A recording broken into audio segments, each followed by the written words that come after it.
Magandang araw po sa ating lahat, si Dean Chase po ito. Ito na nga po, nabasa ko na po at nakita ko po ang kabuuan ng reaksyon o komento ng palasyo paukol sa expose namin ni Mr. T.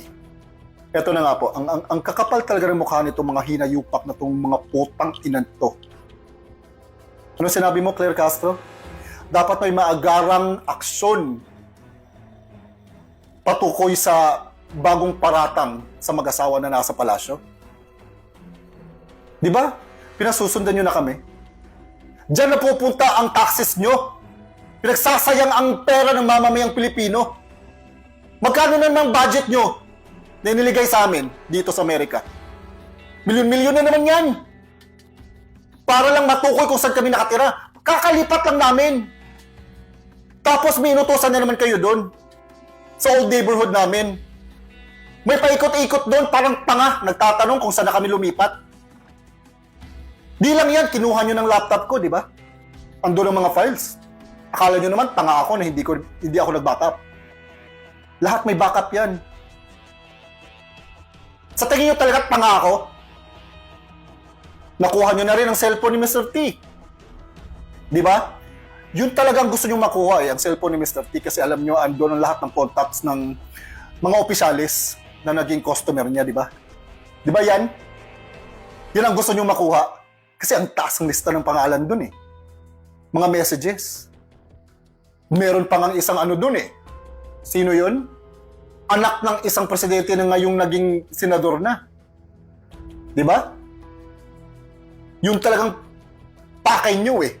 Yung mga text messages dun.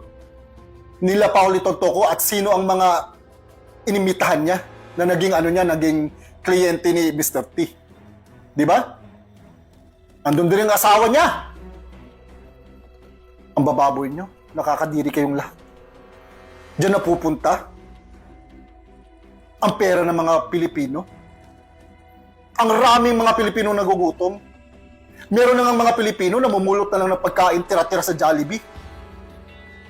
Mga manok, tira-tira.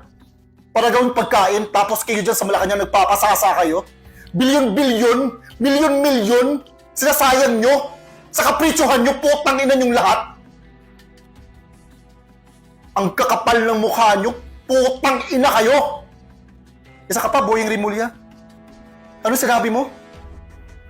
Paiimbestigahan mo ang mga taong nag-post na nagkasakit ka. Di ba may sakit ka nga talaga, di ba? Di ba may cancer ka? Ano pa iimbestigahan mo?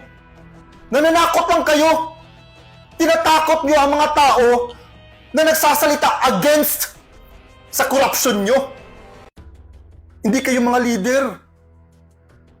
Uy, bangag! Bongbong Marcos, hindi ka leader.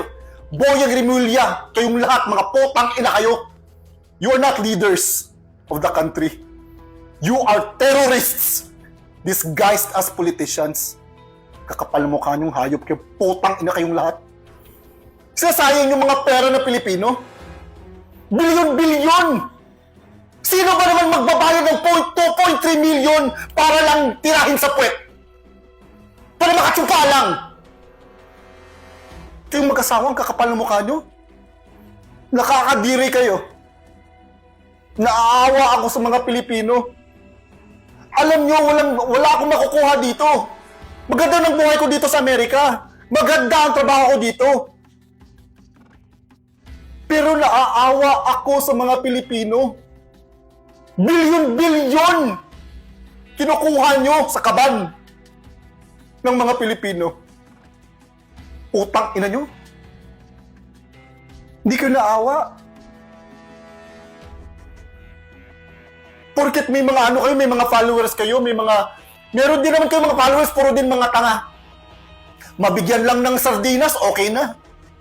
Pinapakain nyo lang ng sardinas, ang sasaya na nila. Tapos kayo dyan nagpapa-concert, nagpa-party halos gabi-gabi, nagpapa-orgy sa loob ng Malacanang. Utang ina nyo. Kakapal ang mukha nyo. Akala nyo rin talaga na hindi namin makukuha ang mga texts history ng cellphone ni Mr. T. Do kailangan ng affidavit, pero makukuha namin yun. Lahat ang history doon. Ang kakapal mukha nyo talaga.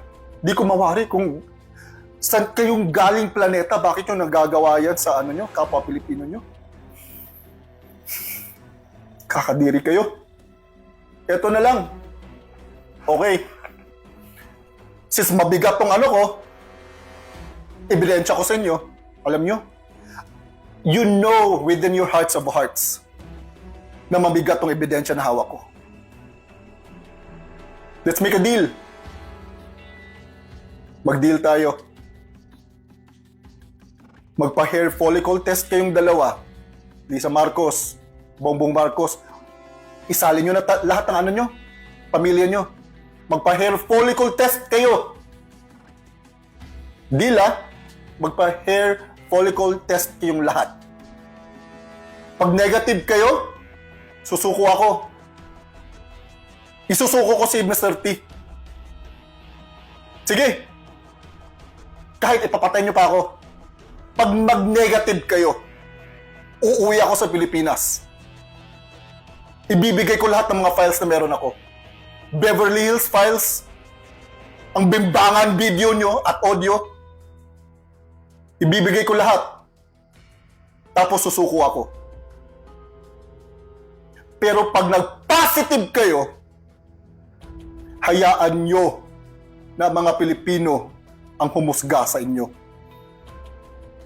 Maghihintay ako.